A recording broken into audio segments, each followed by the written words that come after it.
everyone. I'm Adam Brown, and this is Shell Point Today for Monday, January 19th. On today's show, we'll hear about the new Academy class, Legendary Places. And we'll get a look at a fabulous collection of Lladró figurines. But first, we want to let you know that tomorrow is the day for the Chiller Plant Tour. This is your chance to see how this amazing system keeps Shell Point buildings cool. Call either service desk to see if there is still room. Island pickups start at 9 a.m. Wednesday, there will be a gathering about all things German. Have you lived there or traveled there? Come share your stories and experiences with others who appreciate all this country has to offer at this Do You Know Your Neighbor event. Learn about the German culture and taste some German refreshments. It all happens Wednesday at 2:15 in the Social Center on the island.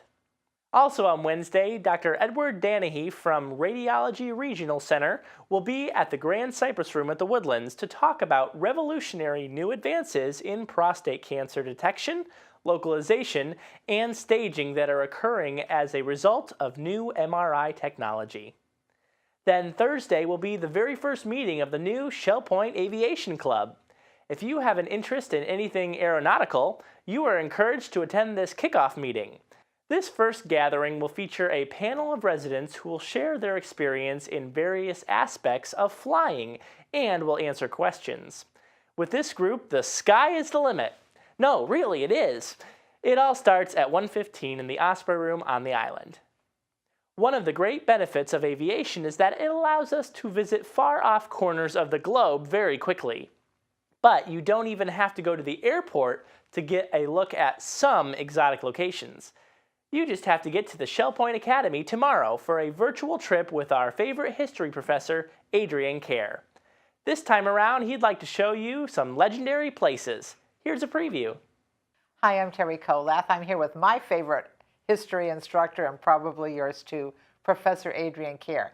He is giving us something new and really interesting, legendary places from his bucket list. Thanks for joining me, Adrian. It's a pleasure, as always, to come to Shell Point. Thank you, Terry. Adrian, it is so interesting to hear about your travels and to imagine how you chose your favorite ones, and you're going to present them to us. How did you ever decide? Part of them are my bucket list, so to speak, things I've enjoyed visiting over the years. But I was also influenced by your residents, because we put out a questionnaire over a period of weeks, and they kindly replied. And they were quite amusing, some of them, because they're saying, I've been there, I'd like to be reminded about it. Yes. Or I've never been there, and I'm never going to get there, so tell me about it. And so there are two populations. So I extracted the most common list, because I could have had 40 or 50, but I tried to keep it to about 20, which are the most popular, both in my view, but also in your residents' view. And you're an historian. We know that, and we love that about you. Yet you also are so good about telling us what something is like right now. Yes, I suppose visiting these places, it opens your eyes to the state in which they are in, how popular they are, how many people go there, or the reverse, how dilapidated, how crumbling they may be, and also the restrictions. So I like to give the history and how the monument was conceived and how it was constructed, and then how it died out or was lost or has been restored. So this is a whole spectrum of originality through to current status. Fabulous. Now, I know you're going chronologically from the oldest to the newest of these legendary places. Starting at 2500 BC with the Great Pyramids, I know you are instrumental in helping to support the college students from Chicago who are there working to preserve the pyramids. How is that going? Very well, actually. When we had the 2007-2008 financial meltdown, people who had been giving money to the trust to help these 7 students in Luxor, they spend 6 months from November to April, and then they come back and write up their notes and then go back another year. And it's a great privilege to be selected to work for the University of Chicago Oriental Institute. And the books that I sell and talks I give, the money from those goes to this fund to keep them in, I hope, pencils and papers and food, but I suspect it may be spent on other things as well. But I go out once a year at least to visit them, and they're in Luxor, which is the south part of Egypt, not far away from the pyramids, but that's where all the Valley of the Kings is, that's where Luxor Temple is, where the Karnak Temple is, and so on. And they are gradually restoring and recording the hieroglyphic text in that area, and they've been doing it for nearly 100 years. That's fabulous. Now you're going to go chronologically every Tuesday in January, so people can go the whole route with you, or they can just pop in and take 1, 2, or 3 of the sessions, all the way to my favorite, the Taj Mahal in India. Yes, I thought I'd leave, well, it's interesting, I'd leave it to the end because it's such a beautiful structure and has such deep, meaningful love story between the emperor and his beautiful wife, who he was in love with until the day she died, bearing his 14th child. And it's a true love story, and if you look at the various stories in ancient history and Middle Ages, then this probably stands out as being the monument, the greatest monument to love. And so it's many people's favorite, and it's one of mine too. But interestingly, although people look at the pyramids and Machu Picchu and the pyramids in Central America and the Great Wall of China and all these things, not everybody is able to establish the timeline. So what I'm trying to do on these 4 talks is take us through the timeline from the oldest to the youngest, so to speak. And so that's why the Taj Mahal is at the end, because it's in fact 17th century construction. And these are legendary places. We can't forget that.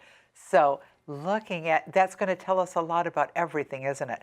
What we were capable of as humanity, starting back with the pyramids, to what we were capable of in 1600 with the Taj Mahal. Of course, you'll see a growing sophistication and quality of masonry and size and style. That changes over the last 4,000 years.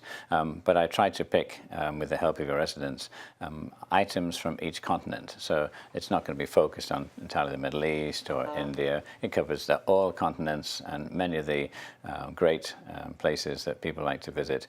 But I would encourage everybody to start traveling in 2015, because as I go to each location, they become more restrictive. For instance, today only 50 people can enter the Great Pyramid because of the damage they cause. Tutankhamun tomb in 2015 is now closed, and you have to go to reproduction, which is about 4 miles away. So nobody can ever go into the original Tutankhamun museum. Machu Picchu, you have to get a pass or a visa to go up into the village itself, and they're restricted to so many a day because of the damage to the ecology, and so on. The only one which, in fact, ironically, is still the two which stand out is the Great Wall of China. They are still open to tourists. My daughter was there in just before Christmas, and it was 38 degrees. So she was one of 3 people on the Great Wall of China. People forget how cold Beijing can be. Sure. And the Taj Mahal is the exact opposite. It's the most popular but one spot for people to re-give their vows. So most of the people on the Taj Mahal are not foreigners. It's only 10% of foreigners.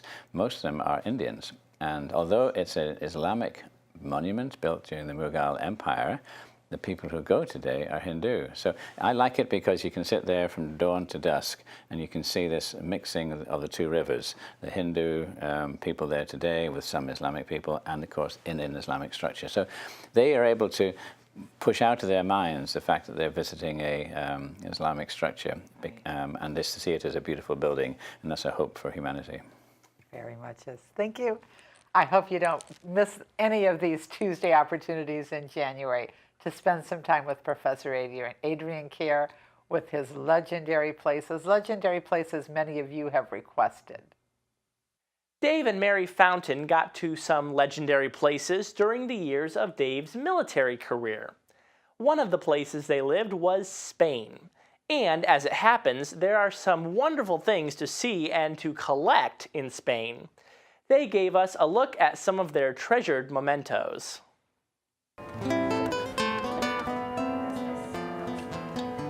I was in the military for 21 years as a Navy chaplain. And part of that Navy chaplain time, we spent 3 years in Spain.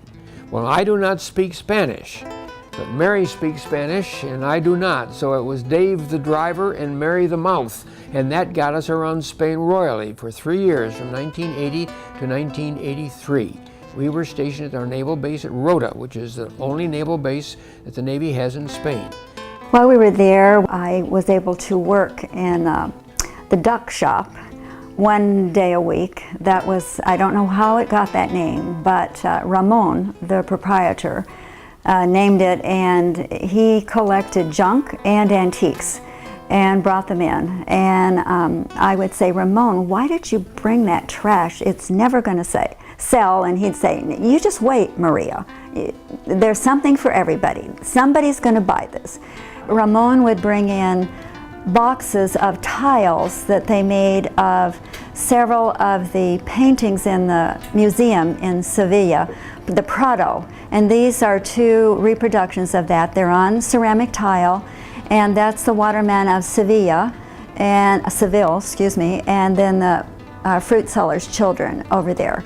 The thing I love about Lladros is that they make their pieces beautiful from every angle. And so when you look at the flight, the birds, the feathers, the positioning of the porcelain, it's just amazing that there's a beautiful shot from every vista that you want to look at. That's the Nun and the Pianos. I don't believe this piece has ever been imported to the United States, so it is also quite different, something that you wouldn't see here, but because Spain is a Catholic country, it's a nice thing for the people over there to enjoy.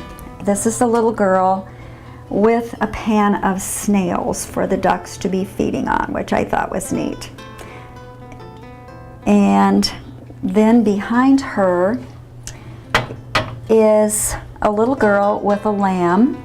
That caught my attention because my maiden name was Lamb. My first name is Mary, so she was very special for me. There was a series of these little girls sitting in the chairs, and this one I thought was so sweet, so lovely. They are such lovely pieces, these musical angels, and again, they are pieces that are just graceful from every angle that you turn them.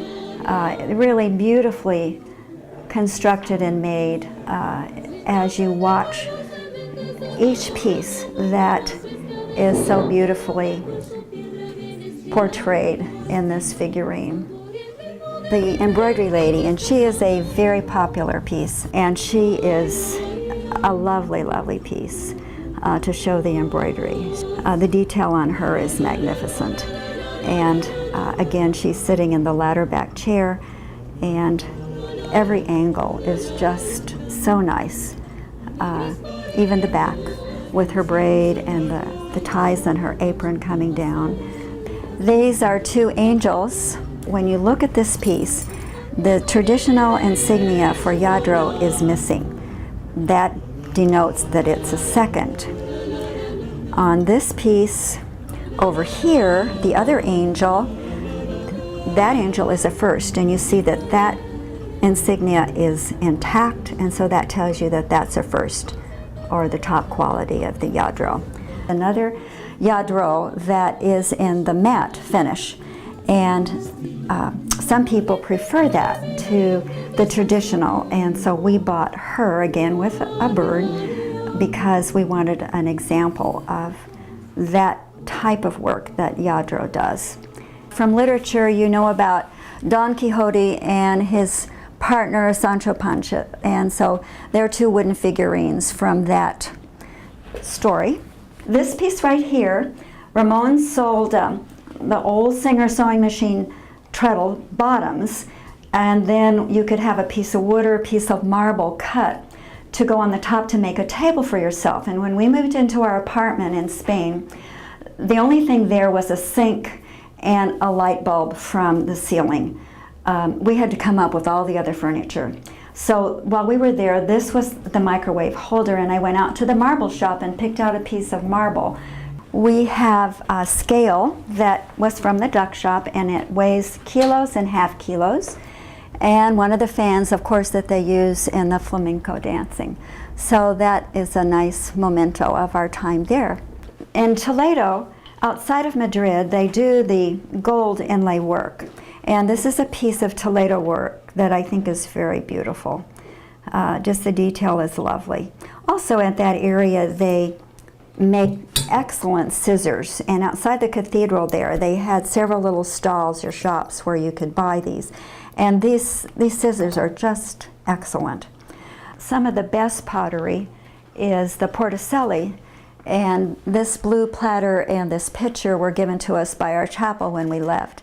And they are just exquisite pieces. Above that is a Madonna and Child that Ramon found in the Rostro outside of Madrid. Just a sweet piece, I think, out of brass. Millán, he's a very well-known painter. At that time we were in Spain. He was a very well-known painter. Some of the best depiction of fruit I've ever seen in a painting. The grapes are just translucent. The light that he uses make the fruit look real, and even as you get closer to the painting, you see the veins on the leaves and the light and the sort of mustiness on the grapes that just make his painting so special.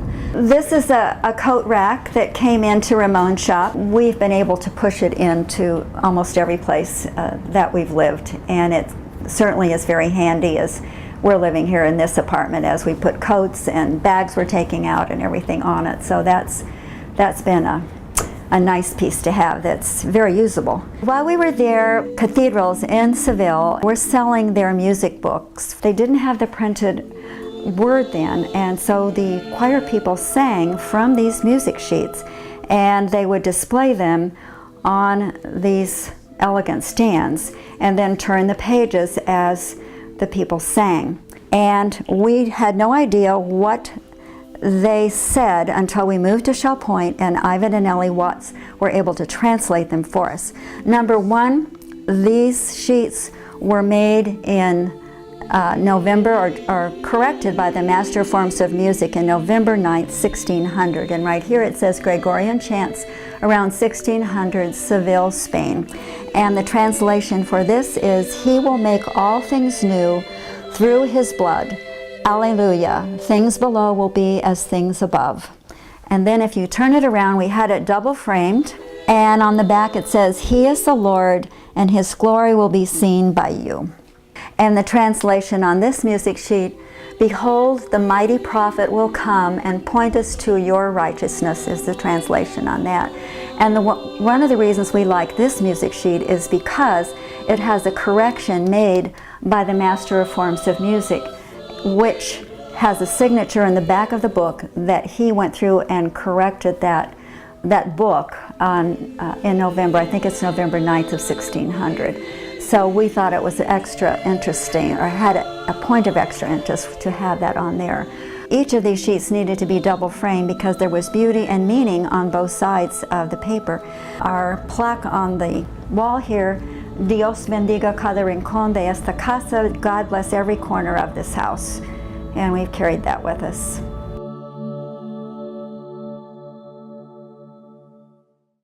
If you have an interesting collection you would like to share with your friends and neighbors on Shell Point TV, please let us know about it. Call Rich Nation at 489-8431, or you can email him at richnation@shellpoint.org. And now let's cover all of Monday's happenings, Academy news, menus, and Village Church connections. Right after this word from David Howenstein with a preview of his radio show on TV, Listening to the Words. Bet you've ridden on an airplane, but have you ever jumped out of one in flight? And I'm not talking about a trained airborne jumper. This week's Listening to the Word show features the gasp and breath airplane jump by a Fort Myers woman. Then a Shell Point resident tells about an opposite fun experience, standing on terra firma and flying a kite. Looking to the sky to identify birds is what another Shell Pointer does with the help of his wife. Two other Shell Pointers look to the new year with courage and anticipation. Shell Point's many military members are not the only ones who will shed a tear at a story titled, "When is Daddy Coming Home?" Finally, a Shell Point employee will sing a song to the coming of his grandchild. This is David Howenstein reminding and/or informing listeners about Shell Point Channel 12, where my 30-minute Listening to the Words program airs twice each hour every day this week. For your friends and family who don't have Shell Point Channel 12, they can listen to any of my programs at www.shellpoint.net/listening. And just click on this current program, 178. As always, thank you for listening to the words. Van Scoy, and we're going to go over the activities that we offer for you here today at Shell Point. We start with men's match play doubles tennis going on at the Woodlands Tennis Court. That's at 8 o'clock. 8:45, we have virtual bowling. That's in the Resident Activities Center. 9:15, we have billiards. That's played at the Resident Activities Center. And pottery with instruction available is also down in the tunnel at 9:15. At 10 o'clock, it's time for the men's match play doubles tennis. Also at 10 o'clock, we have our Susie Q boat. It's going out to Matanzas on the Bay. Sign up is required. A Health Connections class comes up at 10:15, and this one is Low Vision Works. That's in the Social Center on the island, and you do need to sign up for that. At 10:30, we have the Disciple Men's Bible Study Group in the game room of the Woodlands. Table tennis will be down in the Tarpon room, and it'll be a clinic at 10:45. We have a Health Connections class at 11:30, Specifics in Cardio Conditioning. That's in the Health Club, and that's currently full. Well, that's the morning lineup. Here's Caitlin with your afternoon activities. Thank you, Bev. We start the afternoon off with 12 p.m. Mahjong in the Sabal room of the Woodlands. At 1:15, we have advanced table tennis in the Tarpon room on the island. And Samba, the card game, will be played at 1:15 in the Resident Activity Center. And come out for tone chimes at 1:15 in the Osprey room.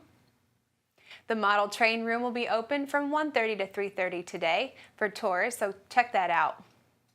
At 1:45, we have a Health Connections class, Balance and Mobility Training Level 1. That's currently closed, and it's in the Health Club. The Beady-Eyed Bead Club will be meeting in the Oak Room at 2 o'clock. And 3 o'clock, we have another Health Connections class, Pilates Stretch in the Health Club. The Shell Point Singers Rehearsal will be held in the Village Church in the choir room at 3:15. 3:30, Aqua Agility and Conditioning will be held at the LifeQuest Aquatic Center. Come out for pickleball at 4 o'clock at the pickleball courts behind the Resident Activity Center. And at 5:30, we have the Global Impact Week banquet at the Village Church, and you do need to sign up for that. At 6:30, we have Duplicate Bridge being played in the game room of the Woodlands. We finish our day off with 7 p.m. square dancing in the Health Club. Well, that's all we have for our activities today. We'll see you right back here tomorrow. Hello, I'm Terry Kolath with your Academy information for Monday. Those of you who have signed up will start your AARP Smart Driver course at 9 a.m. sharp in the Grand Cypress room of the Woodlands. At 9:15, we have a computer college class continuing in the Computer Teaching Center, Windows 8.1 Beginner's Tutorial. At 10:15, iPhone's Basics continues in the Manatee Room on the island, and at 10:30, Anatomy of Words meets in the Oak Room of the Woodlands, and they welcome all word lovers.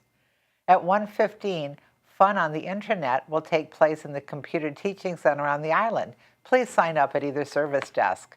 I'd like to tell you about our new classes coming tomorrow. Another computer class, Understanding Your Computer with Paul Neighbors of Rosemont, and Session 3 of Professor Adrian Kerr's Legendary Places, and an iPad class, Apple iPad, got one? Now what? With Bruce Findlay of Sundial.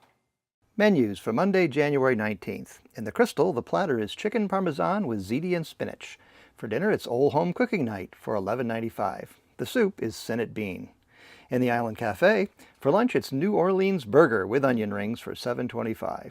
And for dinner, grilled grouper with rice pilaf and mixed vegetables for $8.25. The Palm Grill is closed on Mondays. All menus are available 24 hours a day at shellpoint.net.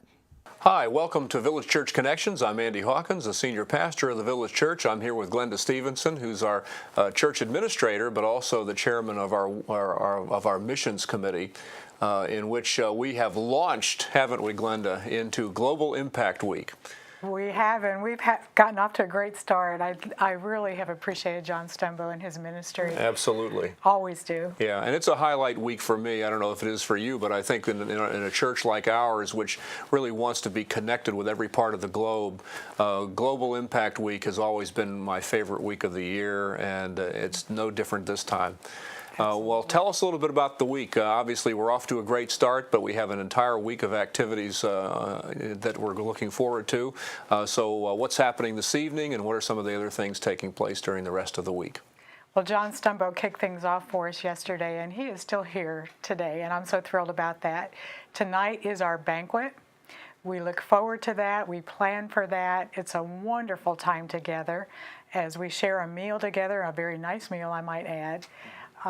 We have just some special treats as far as the program is concerned, and then Dr. John Stumbo will be sharing again. Mm-hmm. And I want to mention tickets are required for the banquet, but if you have not gotten your ticket and would like to attend, we encourage you to call the church office because we typically have some tickets turned back in the last minute. Somebody's sick, somebody can't make it. And we've paid for the meals. We certainly want them used. That's so right. We encourage you to call and see if you can't get in. Absolutely, yeah. What else is, well, who else do we have that are joining us in addition to John Stumbo, and that'll help us to sort of get into the rest of the week?